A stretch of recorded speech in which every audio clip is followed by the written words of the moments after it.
Good afternoon, and thank you for attending today's webinar. My name is Jennifer Cooley, and I am the Education and Outreach Manager for the State Historical Museum. During March, which is Iowa History Month, join us each Thursday for an Iowa History 101 webinar, which focuses on Iowa history through a cultural history lens. You can learn more about this series and all of our Iowa History Month programs on our website at iowaculture.gov. Please remember to sign up for each webinar you would like to attend, and don't worry if you can't watch live, all presentations will be recorded. Today we will learn about Mary Louise Smith and Louise Noun, the founders of the Iowa Women's Archives at the University of Iowa. 30 years later, we will explore how the Iowa Women's Archives has worked to fulfill their vision of highlighting collecting initiatives, online resources, and specific collections about Iowa's strong-minded women. A few housekeeping points before I introduce our speaker. Everyone came into this webinar on mute with cameras off. Closed captions are available by clicking the closed caption button on your screen.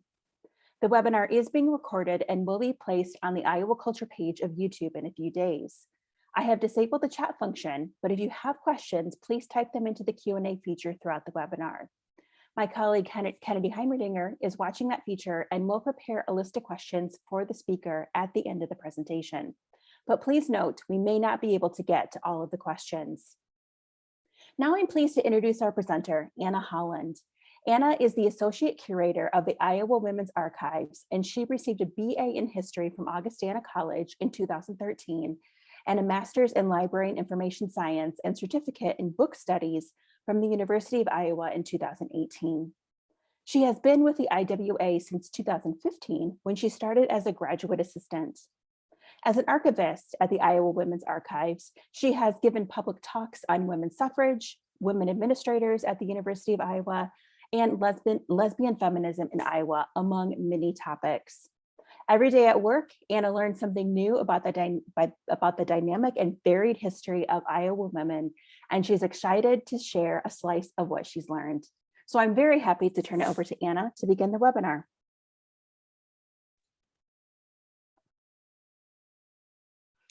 Hi, everyone, and good afternoon, and happy Women's History Month. My name is Anna Holland, and I'm the Associate Curator of the Iowa Women's Archives. As you can imagine, Women's History Month is a pretty big deal for us at the IWA, and this year is even more special as it is our 30th anniversary.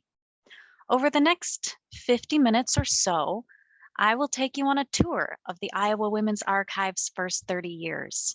We'll look at how the archives came to be, evaluate the vision of its founders, and explore how the records the Iowa Women's Archives has collected and preserved fit into the larger project of writing women back into history.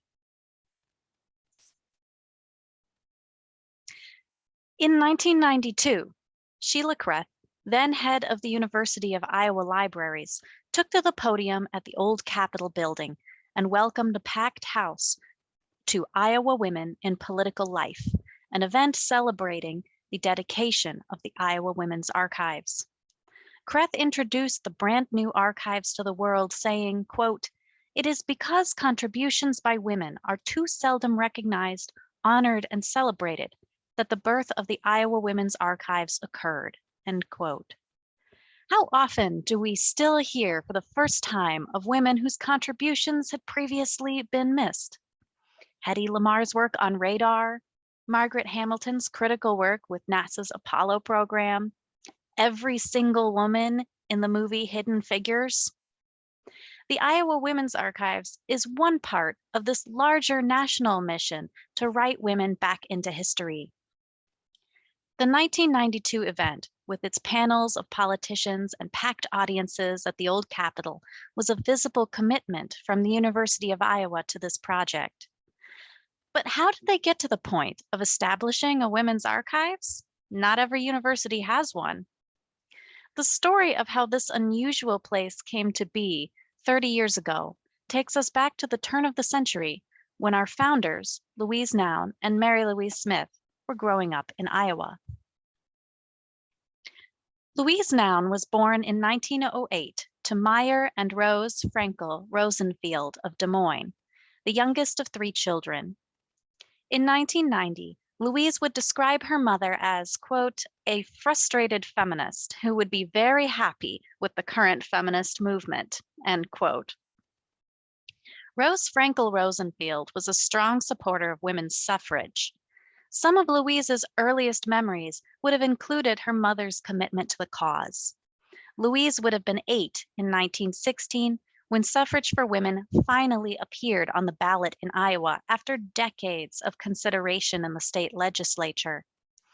She watched as her mother advocated for and contributed funds to the campaign, and then felt the sting of defeat. These experiences set young Louise Rosenfield on a path of lifelong activism, writing, and support of women. After women and their allies secured the vote nationally, and Rosenfield herself had graduated with a BA from Grinnell College and an MA in art history from Harvard, she built a life centered on women's causes. At various times from the 1940s to the 1970s, she served as president of the Des Moines chapter of the League of Women Voters, the Des Moines chapter of the National Organization for Women, and the Iowa Civil Liberties Union. She was a charter member of the Iowa Women's Political Caucus. Besides being a political activist and feminist, she also had an excellent eye for art and collected works by women at a time when that wasn't a typical thing to do. In the 1960s, Noun took it upon herself to write the history of Iowa women's fight for suffrage as an independent scholar. Although Iowa was not able to ratify women's suffrage before the 19th Amendment took effect, Noun understood the significance of Iowa women's struggles for the vote as valuable. She saw that it paralleled the story of other northern states that had tied enfranchisement of Black men to that of women, and then had to struggle against a movement divided over support for the 15th Amendment. She also wanted to highlight Iowa's connection to notable suffragists like Amelia Bloomer and Carrie Chapman Catt. To this end, in the 1960s, Noun began writing her first book, which you can see here, Strongminded Women, the Emergence of the Woman-Suffrage Movement in Iowa. She dedicated it to her mother and maternal grandmother. The book covered Iowa from 1848 to 1920, when the 19th Amendment finally passed. It employed newspaper clippings, cartoons from magazines, and biographies of suffragists to paint a picture of Iowa during these decades as the movement for suffrage gained support, even as it suffered a series of setbacks. Remembering the activism of women like her mother here in Iowa, Noun looked for sources across the state to tell the story of suffrage. In the preface to Strongminded Women, she thanked in particular librarians at the Traveling Iowa Library, the Iowa Historical Society, the Council Bluffs Free Public Library, and the Iowa State Archives for their help. But the story of her research was more complicated. To find the richest sources of the history of Iowa women's suffrage, including letters from Lucy Stone and Amelia Bloomer, the papers of Carrie Chapman Catt, and other behind-the-scenes records of the campaign for women's suffrage in Iowa, Noun had to travel east.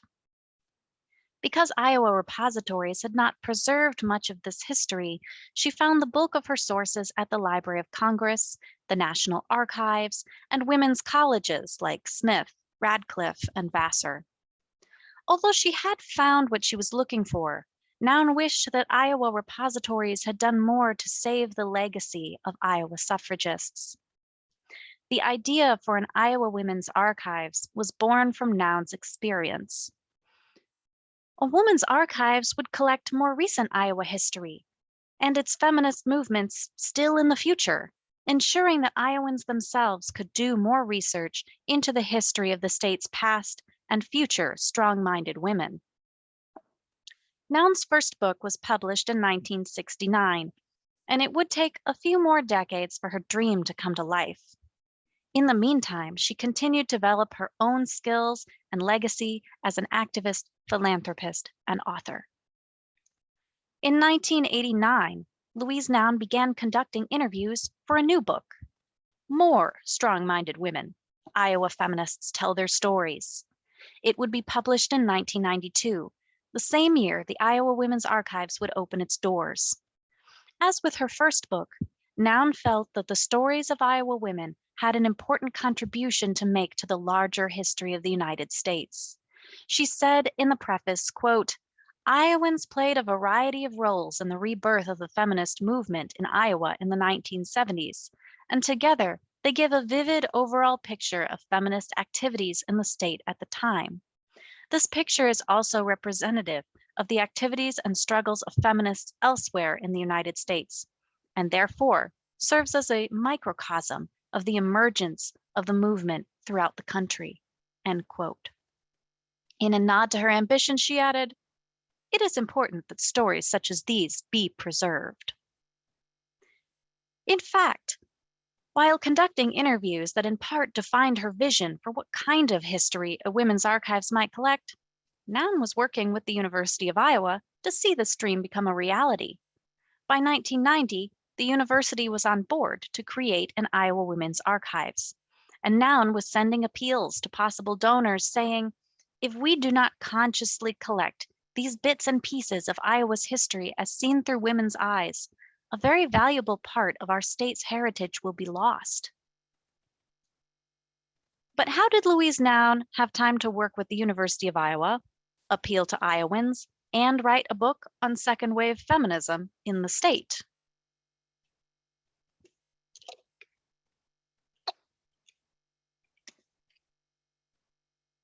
She joined forces with a friend, the Iowa Women's Archives co-founder, Mary Louise Smith. While Louise Noun was active in the Democratic Party, Mary Louise Smith was a staunch Republican. She became, in 1974, the first woman to chair the Republican National Committee. In the late 1950s, Smith was living in Eagle Grove, Iowa, with her husband, Dr. Elmer Smith. They were both graduates of the State University of Iowa, today called the University of Iowa, he with an MD and she with a BA in social work administration. But up to this point, she dedicated most of her time to raising the couple's 3 children.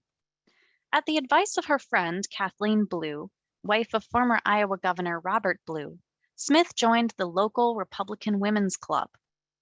Like other Republican women at the time, Smith performed a lot of grunt work, knocking on doors, making phone calls, or as she said it, quote, "When they found you were articulate enough to ask for $1, they let you do some other things, like lick envelopes," end quote.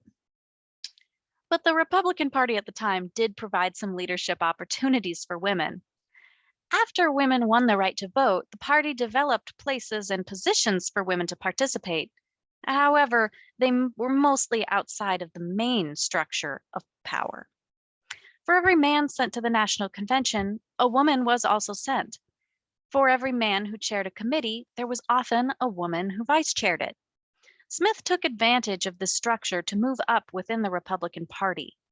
After holding several offices within the Iowa Council of Republican Women, she ran for Republican National Committee woman from Iowa and was elected in 1964.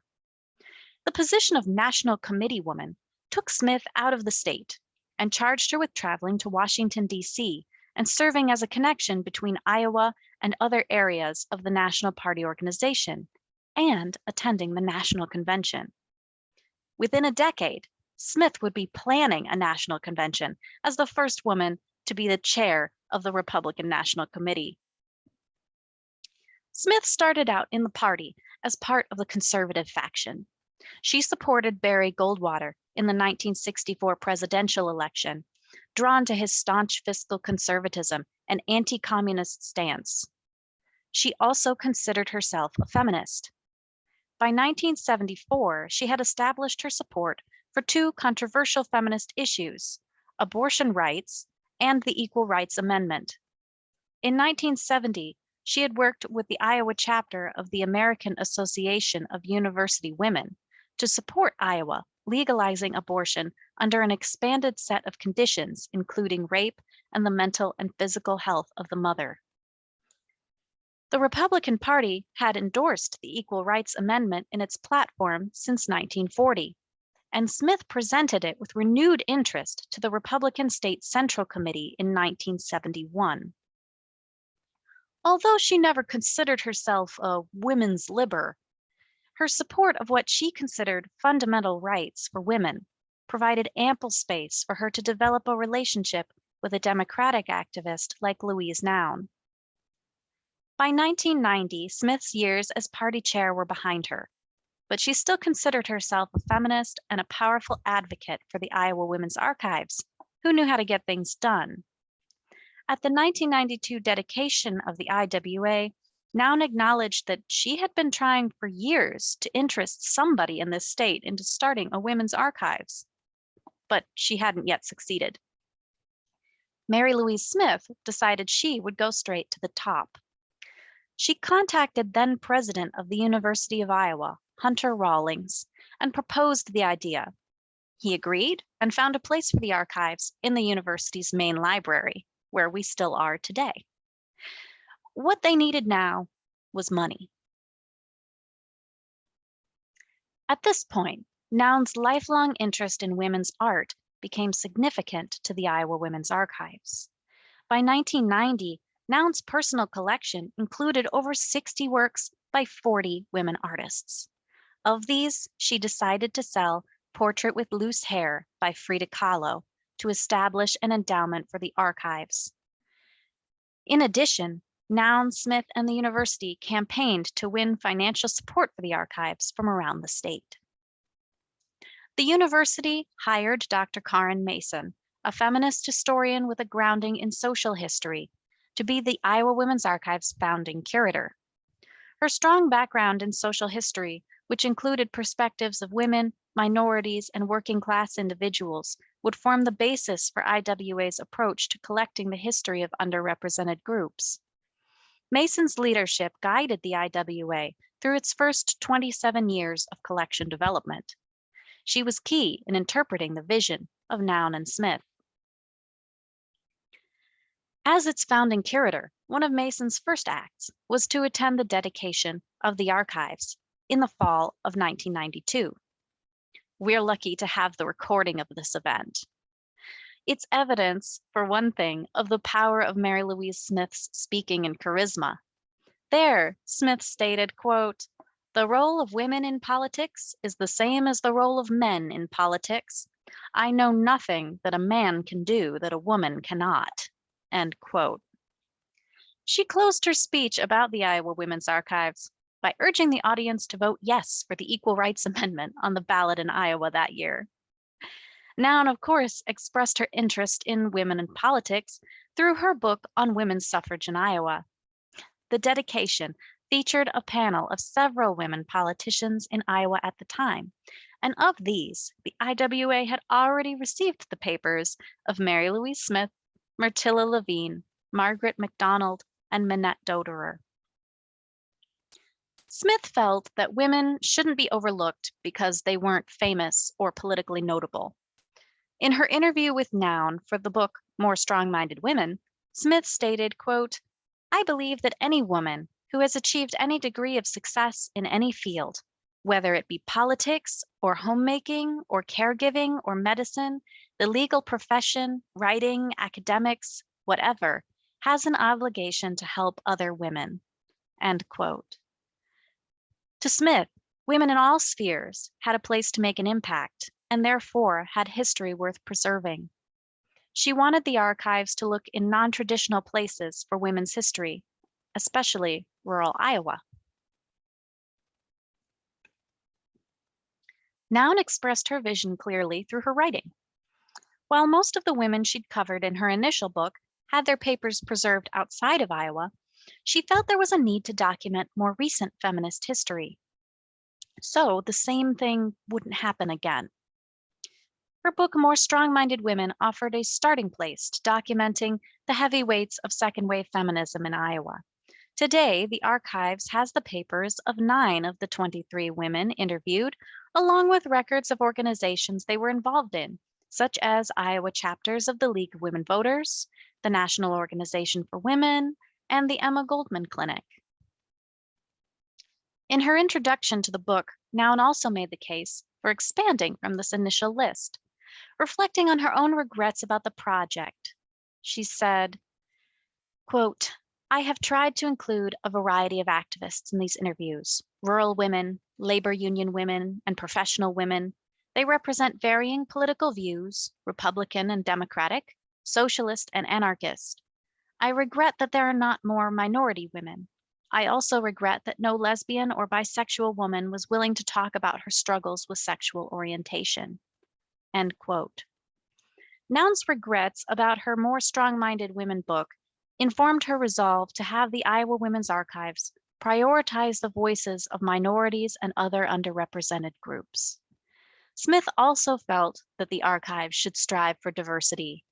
She hoped that its location at the University of Iowa would ensure that it would. At the dedication, she said, quote, "It is important that the Iowa Women's Archives is located here at the University of Iowa, a great teaching university that is committed to the principles of equality and diversity." End quote. The University of Iowa's library's high expectation for the archives reflected Noun's and Smith's dreams. In 1992, the library's newsletter published an article titled "A Room of Her Own, the Iowa Women's Archives." In it, university librarian Sheila Kreth said, quote, "Coverage will be as extensive as possible and will not be limited to only women in the public sphere. Women from all classes, races, religions, and ethnic backgrounds, rural and urban, will be sought out and asked to deposit their diaries, letters, photographs, account books, scrapbooks, and other types of personal papers." End quote. This was a tall order. But thanks to the dedication of our founding curator, Dr. Karen Mason, and the generosity of donors, the Iowa Women's Archives has prioritized these objectives for the past 30 years, developing innovative projects to collect the history of Iowa women who have been traditionally underrepresented in the archives. Now, this is my favorite slide. It's just pictures of different events and visitors we've had over the last several years. So over the next few slides, I'm going to take you on a guided tour of IWA's special collecting initiatives: African American Women in Iowa, Rural Women in Iowa, the Mujeres Latinas Project, and Jewish Women in Iowa. Along the way, I'll highlight the papers of women from these projects that demonstrate the archive's research strengths and how it responded to the challenge of fulfilling Noun and Smith's visions. The following 4 special projects were designed to jumpstart collecting in specific areas. Each of these 4 collecting projects continue today. We still collect in these and many other areas, including girls and women's sports, LGBTQ issues, and, of course, women in politics.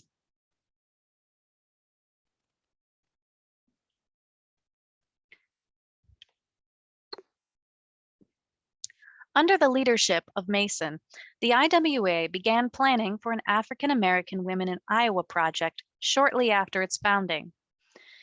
It came both from Louise Noun's desire to have more minority women represented in archives and the library's wish that the archives would collect the materials of women from all classes, races, religions, and ethnic backgrounds.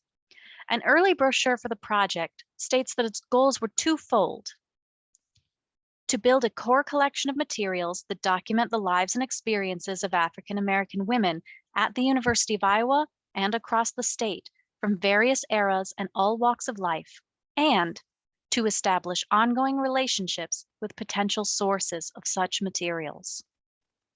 For 2 years in the mid-1990s, project archivist Catherine Neal developed relationships with communities around the state, sharing the importance of Black history in Iowa and asking for donations of personal papers and organizational records that would help the IWA preserve it. In 1995 and 1996, Neal and the Iowa Women's Archives hosted events such as Giving Our History a Home, a celebration of African American women in Iowa, and Keeping the Light in Their Eyes, honoring the history of African Americans at the University of Iowa, all aimed at encouraging donations of letters, diaries, photographs, and other memorabilia. Among dozens of collections about Black women are artists, activists, writers, academics, and many others. Here are just a few of the collections that came in during this time. The Virginia Harper papers first arrived in the archives in 1995. Harper was an activist from Fort Madison, Iowa. She attracted the attention of the archives, having been one of the 5 students who desegregated Courier Hall, a dorm at the State University of Iowa, in 1946. And you can see her pictured with those other women and one other friend on the far left side of this slide. After graduation, she became intensely involved in Fort Madison and Iowa government. She was the first Black woman to serve on the state's Board of Public Instruction and on the Iowa Board of Parole. Closer to home, she served for decades as the president of the Fort Madison NAACP. Her papers go into some detail about her civic involvement, especially her campaign to reroute the planned Highway 61, which would run through Fort Madison neighborhoods disproportionately inhabited by Black and Latino families. Harper also donated the Dandridge Family History, written by her great aunt. You can see a picture from that in the center of the slide. The history describes the memories of her ancestor, Rufus Dandridge, and his wife, their life under slavery, and his migration to Lee County, Iowa, after the conclusion of the Civil War. Betty Jean Ferguson was one of the early supporters of the African American Women in Iowa project. Her papers were proudly listed as assets to the IWA in the 1995 program for the event, Giving Our History a Home, a celebration of African American women in Iowa. Ferguson was a civic leader in our state as a member of the Waterloo Human Rights Commission and the State Board of Regents that governs Iowa's university system. My favorite part of Ferguson's papers, though, has to do with music. In the 1950s in Iowa, it wasn't easy for traveling Black musicians to find lodgings and hospitality outside of their gigs. The Ferguson family stepped up for the Duke Ellington Orchestra, a swing band. Betty Jean was a huge jazz fan, and over years of hosting the band at her home, she developed a relationship with many of the members. Her papers have Duke Ellington Jazz Society newsletters, along with correspondence and Christmas cards from the band members. You can see one of those Christmas cards on the far right of the slide. What you can't see is that every single side of it is over a foot long. And we have several of these. They're lots of fun. It's a good reminder to me that how we have fun and what we love is an important part of Iowa women's history, right along with the hard work of civic engagement and activism.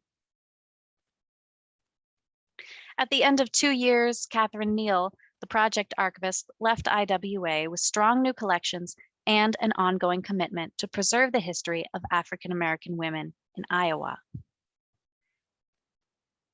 And here you can see the IWA's next project, the Rural Women in Iowa Project.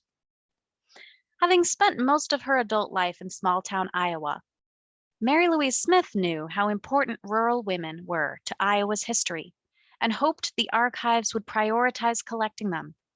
In 1998, the archives hired a project archivist, Doris Malkmus. A 1999 IWA brochure stated, "Rural women constitute a significant part of Iowa's culture and identity. To ensure their place in history, the Iowa Women's Archives initiated the Rural Women's Project."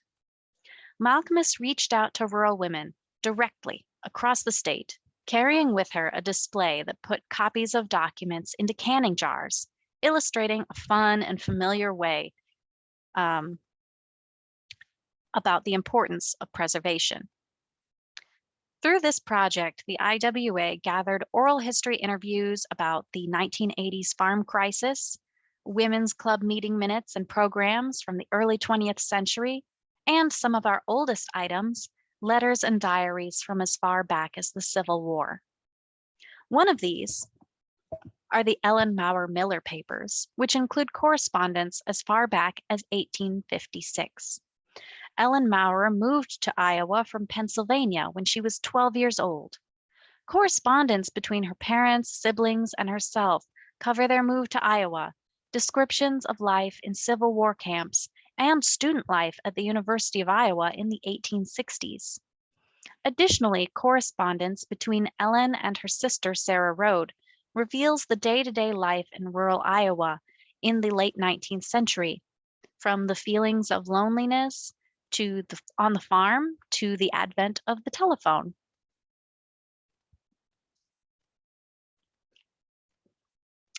For many people, growing up in rural Iowa is inseparable from 4-H. The modern organization was inspired by Jessie Field Shambaugh of Page County, Iowa, whose Boys and Girls Club programs taught rural students farming and homemaking skills. Her papers are held by the Iowa Women's Archives, as are many 4-H record books. One of my favorites, you can see here in the lower corner of the slide, is this record book, very nicely decorated by Dorothy Fox Worster. She was what we would call an overachiever. Dorothy of Mahaska County, Iowa, wanted to raise and show cattle as part of her 4-H activities. But at the time, that kind of livestock project was only for the boys' clubs. In order to join the boys' group, she'd have to join the girls' one as well. So Dorothy did double the work to fulfill her dream, winning the County Boys Club Award for Best Member Under 16 and participating in cattle shows across the state. Somehow, she found the time to make this gorgeous record book of her accomplishments as well. It's easy to see how she became an award winner. Evelyn Birkby, who's featured in the top 2 photos of this slide, was a rural woman with a statewide impact. She was known widely for her column about rural life, Down a Country Lane, and for her work as a radio homemaker. Radio homemaker is one of those professions that just doesn't exist anymore. But in the 1950s, when Birkby first went on the air, they were indispensable companions for women living in isolated farms. They provided recipes, homemaking tips, and of course, a friendly voice. Evelyn Birkby began donating radio homemaker materials from her work for KMA Radio out of Shenandoah, and that of other radio homemakers in the 1990s. We received a final donation last year, just after her death. Overall, her collection has expanded to include country lane columns, photographs of radio homemakers at home, and nearly every issue of Kitchen Clatter magazine. There are also a number of audio and video recordings of Birkby, her work, and Kitchen Clatter programs, which we are working to digitize. The Mujeres Latinas project started in 2005 and took a different path than the IWA projects before it. It was inspired by Iowa administrator and Chicana Rusty Barcelo, who had co-founded the Chicano Indian American Student Union, today called the Latino Native American Cultural Center, and one of her students, Teresa Garcia, a student at the University of Iowa who would later become a graduate research assistant in IWA. The archive started collecting the history of Latinas and their families in Iowa with an oral history project. IWA staff partnered with other library staff and with community members to collect what has become over 100 oral history interviews in English and Spanish from around the state. Latinas, particularly from Mexico, began arriving in Iowa as early as the 1880s. They and their families made up a population of migrant workers who harvested Iowa's tomatoes and sugar beets in the summers. Many Latinos also found work in railroad yards near the Mississippi, and by the 1920s, communities made up of boxcar homes had sprung up in places like Fort Madison and Davenport. As their presence grew, Latinas and their families became a significant presence in labor and civil rights struggles of the 20th century. In the effort to preserve this history, IWA has a strong ally in the League of United Latin American Citizens, or LULAC. Many of the early Latina donors to IWA were members of LULAC, and as the project has grown, 3 LULAC councils in Des Moines and Davenport have chosen to have their records preserved here. The LULAC Council 10 records, representing one of the oldest LULAC organizations in the state, include letters and articles from the Quad City Grape Boycott Committee. Iowa Chicanas and their allies supported the efforts of Cesar Chavez and the United Farm Workers in California to earn better wages and working conditions.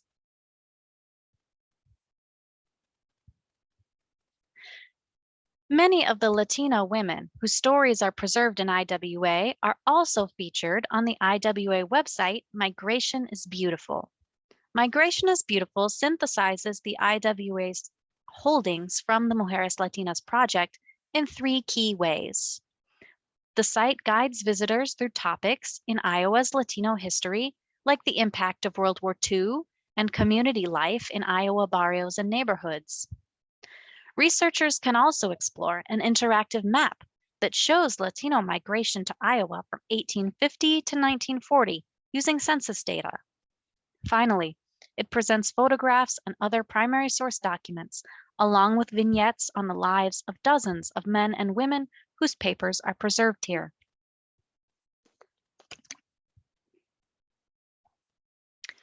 Maria Cano Martinez, who you can see on the bottom center of the slide, has a page that is a prime example of how a combination of primary documents and short summaries can reach people outside of the archives. Her vignette tells researchers that Martinez was born in 1925 in Guanajuato, Mexico, and moved with her family to the Midwest as agricultural laborers. They settled in West Liberty, Iowa, and then Iowa City. Later, as an employee of the University of Iowa Hospitals and Clinics, Cano Martinez served for years as a volunteer Spanish language interpreter for patients, laying the foundation for the hospital's Interpreter Services program.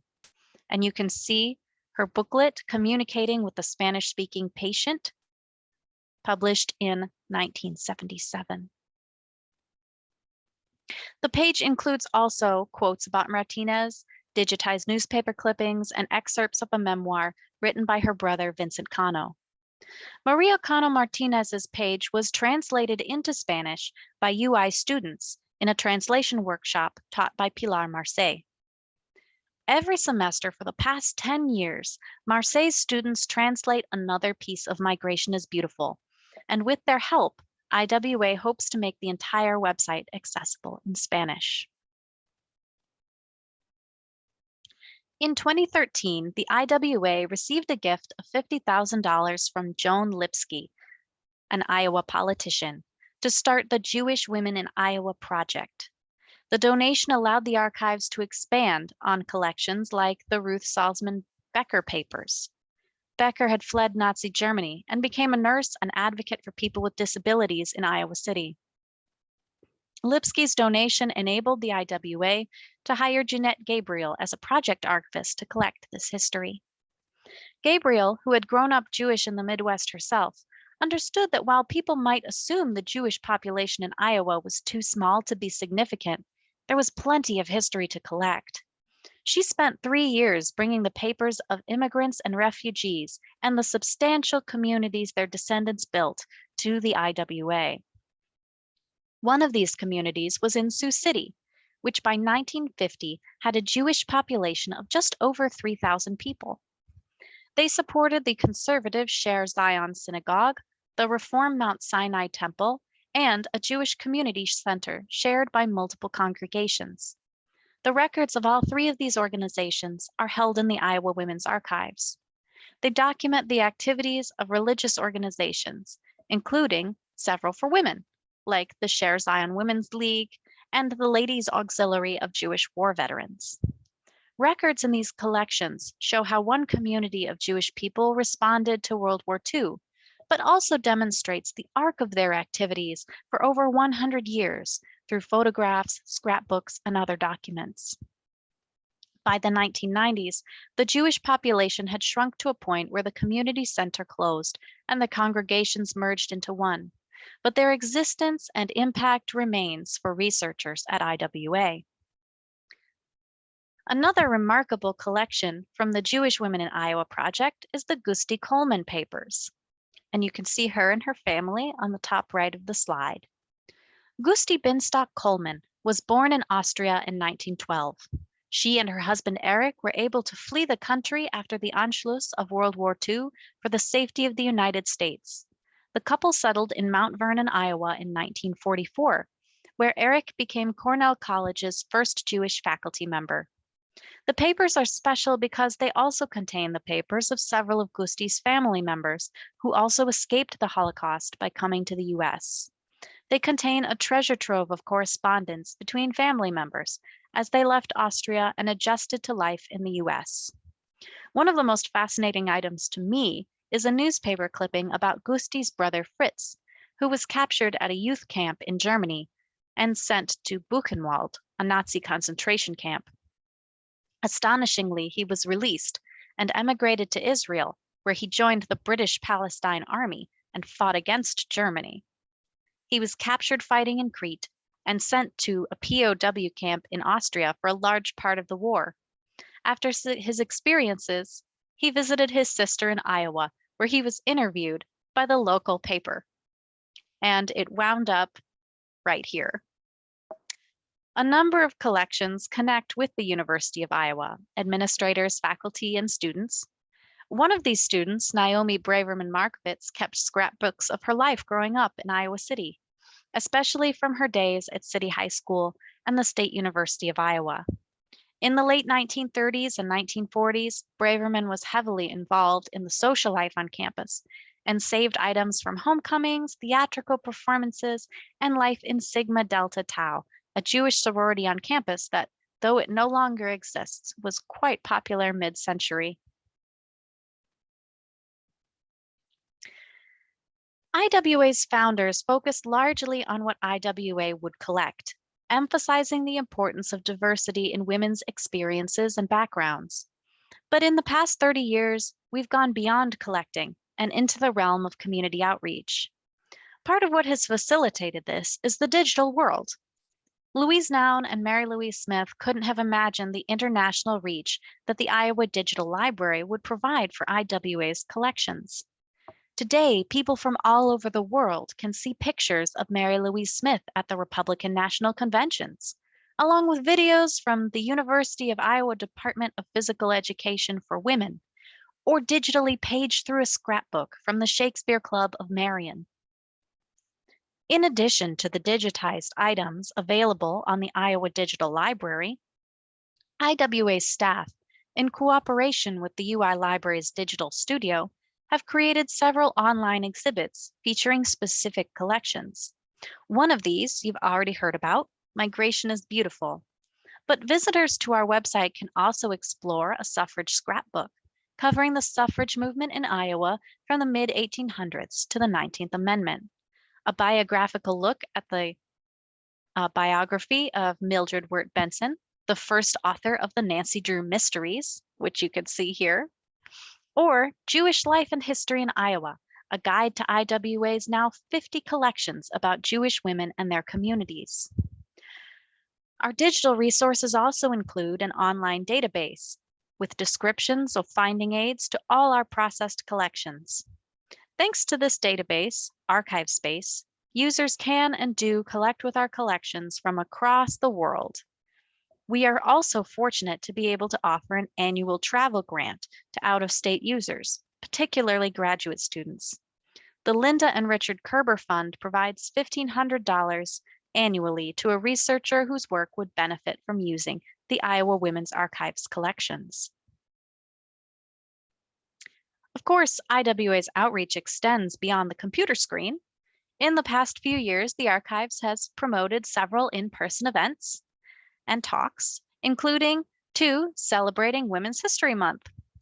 In 2020, right before the pandemic, the IWA based its annual event on the book, The Maid Narratives, Black Domestic Workers and White Families in the Jim Crow South by Catherine von Wormer, David W. Jackson III, and Charlotta Sudduth.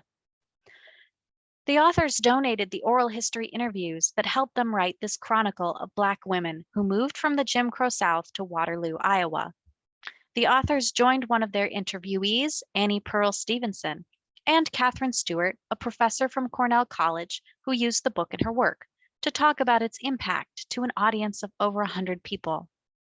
This year, we just hosted our first in-person event since then, Welcoming the Immigrants, Refugee Resettlement in Jewish Iowa, a talk by IWA's former project archivist, Jeanette Gabriel. Both of these were planned and promoted in collaboration with our local public library and are available for viewing on the Iowa City Public Library's YouTube channel. In addition to in-person events, IWA shares its collections through traveling exhibits. Migration is Beautiful has a roughly 8-foot-tall canvas in English and in Spanish that regularly visits libraries and schools throughout the state. It was made possible by the Friends of the UI Libraries, by LULAC Council 10 of Davenport, and was translated by Pilar Marce of the Spanish and Portuguese Department at the University of Iowa. And you can see her next to it in the white shirt on this slide. There's also a 5-part exhibit on 6-on-6 girls basketball, an Iowa tradition especially popular in rural towns into the 1990s, when Iowa's high schools made the switch to 5-on-5. It is currently in Everly, Iowa, at the Everly Heritage Museum. In 30 years, IWA has grown to nearly 1,300 collections and made an excellent start in representing the diversity of backgrounds and experiences among Iowa women. The archives has made these collections accessible in person and in many cases online through description and digitization. Furthermore, IWA's collections reach across the state through outreach projects. Not a bad start considering the high expectations of our founders and the University of Iowa. Now in its 30th year, IWA is starting with 2 full-time staff members, including our second ever curator, Dr. Janet Weaver. What will the next 30 years bring? IWA staff will continue to bring in new collections that represent the full diversity of Iowa's women. Going forward, the IWA will prioritize preserving the papers of Native American women and hopes to develop collections that reflect their significant role in politics and environmental justice. Women in politics, always a core area of collecting at the IWA, will get a considerable boost in the near future, thanks to a new endowment established by Iowa politician Jean Lloyd Jones, which will fund a brand new full-time archivist in IWA dedicated to women in politics. We are excited to build on the strength of women in politics and expand on the Hard Won Not Done website, a collaboration with the League of Women Voters of Iowa, which documents the contributions of women to politics in Iowa. Increased digitization will also be a part of IWA's future as more and more donations come in the form of flash drives and files. The archives will expand its online presence and its digital reading room. Efforts to digitize the collections received in physical form will make it easier for researchers across the world to access more and more of IWA's collections. A great example of this is the nearly 20 new videos of the late Dr. Christine Grant, the first and only director of women's athletics at the University of Iowa and National Title IX advocate, which have been saved from their deteriorating VHS format and made available online. And you can see me there on the slide with those and some other VHS tapes. Community collaboration remains an important part of IWA's future. Collaboration with LULAC Council 10 in Davenport is a wonderful example of how community organizations can help archives reach beyond their reading rooms. LULAC's support has helped IWA create and maintain multiple Migration is Beautiful traveling exhibits and have it translated into Spanish. This past year, IWA's new curator, Dr. Janet Weaver, and project assistant Jamila Transtenvo collaborated with LULAC Council 10 and the Davenport Community School District curriculum writers to bring elements of Migration is Beautiful to 3rd grade social studies classrooms. Over 5 lessons, students study immigration and migration, living in a new country, and Latino American World War II heroes. Each lesson was developed in part through the Mujeres Latinas project. In 1992, two women, Louise Noun and Mary Louise Smith, inspired by their work and united by their feminism and political activism, established the Iowa Women's Archives. Their vision and the University of Iowa's support brought the Iowa Women's Archives to life and guided it for its first 30 years. At the dedication ceremony at the University of Iowa's main library, Noun said the archives exceeded anything that I ever dreamed it would. I like to think today she'd feel the same way. Would you like to visit the IWA? Our reading room is open Tuesday through Friday, 9 to noon and 1 to 4 on the 3rd floor of the University of Iowa's main library, and we are open to the public. You can also contact our reference account with any questions at lib-women@uiowa.edu. I look forward to hearing from you. Now, if we have any questions. Yes, thank you, Anna. That was wonderful. We do have some time to answer some questions here before our time is up. So if you do have a question, please submit it through the Q&A feature on Zoom. And please note, we may not be able to get to all of the questions. So Anna, our first question we have here is, what's been one of your favorite items from the Iowa Women's Archives? Okay, favorite items. So occasionally we do get some fun like artifacts and things, and my favorite is a stuffed, I think it's a rabbit named Bunty, and Bunty lives in the Shirley Briggs papers. And Shirley Briggs was an Iowa artist and environmentalist who was a friend of Rachel Carson, the author of Silent Spring. And she just happened to donate, along with her many papers, one of her favorite childhood toys. And Bunty has been pulled out for exhibits and for classes, and people always get a big kick out of it. That's awesome. Thank you. And so second question we have, if someone wanted to donate materials to the Iowa Women's Archives, how would they do that? How would they go about that? Well, the first step would be to get in touch with us through our email, which you can see on the slide here. That's our reference account, and you'll get both of our staff members on there. And we would then want to talk to you a little bit about the contents, how much stuff there is, and you know, get down to details of whether or not it would fit within the scope of our collecting right now. Okay, awesome. Thank you. And then a question about Mary Louise Smith and Louise Noun. How did Mary Louise Smith and Louise Noun meet? And how did their relationship develop over the years? You know, I don't actually know how they met. They were both living in Des Moines at the time. So my best guess would be through a women's organization, since they were both so active politically. And what I have heard through the years is that when they got together to talk about the Women's Archives, it was over lunch. And so I think they just had a genuinely pleasant social relationship over the years. Awesome. Okay, thank you. Let's see here. A question we have is, are there any particular items on kind of the wish list for the collections from any particular people or groups that you would like to see? Well, you know, as I mentioned, in the future, we're hoping to collect more papers of Native American women. We are open and interested in receiving papers from trans or non-binary individuals. And, you know, the projects that we have started continue today. So, you know, there's been a lot of Black activism in recent years. There's been a lot going on, continuing to go on with different immigrant groups.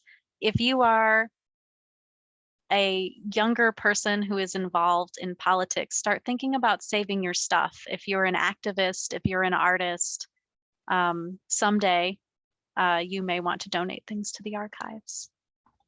Okay, awesome. Thank you. Another question we had here, and I'm not sure if you'll know the answer to this, but someone was curious about if we know where that Frida Kahlo painting that was sold, where that ended up at. So we think that it went to Mexico. And Okay. the story that we have heard is that someone bought it as a gift for his mother. But we don't have names. I did hear also that Madonna was interested, but she didn't have enough money. So That is very interesting. Thank you. yeah. Let's see here. Another question we have. So we have someone who is curious a little bit more about Mary Louise Smith. Is there any biographies written about her, or what would be the best way to go about that? Yes, and I actually have it right next to me in my office here, so I can hold it up. It's called Madam Chairman, Mary Louise Smith and the Republican Revival After Watergate by Suzanne O'Day. I guess it's not really showing up there. Ah, so it's Madam Chairman by Suzanne O'Day. Awesome. And how recent is that? Let me just open this up. 2012. Oh, okay. Awesome. Mhm. Thank you. All right. It looks like we'll have time here for one more question. So one more question that we have relates to Louise Noun's book, The Strongminded Women. How did the public react to this first book? Was it more positive a response from the public, or would you say it was more negative? You know, I would say it's more positive, but I would also say that it wasn't like a gigantic splash on the top selling history book charts. It did come at a good time when women's history was kind of ascendant, and women's history departments were starting to be seen women's history scholars. So she was right on the cusp of something. But yeah. Okay, thank you. And so with that answer, we will bring this webinar to a close. I think we can all agree it certainly was a very informative lunch. Thank you everyone for joining us today. We would like to extend our last thank you to our presenter, Anna, from the Iowa Women's Archives. We hope everyone will sign up for the Iowa History 101 webinars that take place every week in March and on the second and fourth Thursdays throughout the rest of the year. There are many great stories from Iowa's past to tell in the upcoming months. For more information and to register for future webinars in this series, check out our website at iowaculture.gov. This webinar and past presentations are available on our website as well. While you are there, you can look into some of our fantastic digital programs, such as the Goldie's Kids Club activities for young historians, or watch video recordings of the Iowa Stories series, which is hosted by our Iowa City branch. We look forward to virtually seeing you Thursday, March 17th, as we continue Iowa History Month programming for 2022. Thank you all again for joining us today, and have a great afternoon.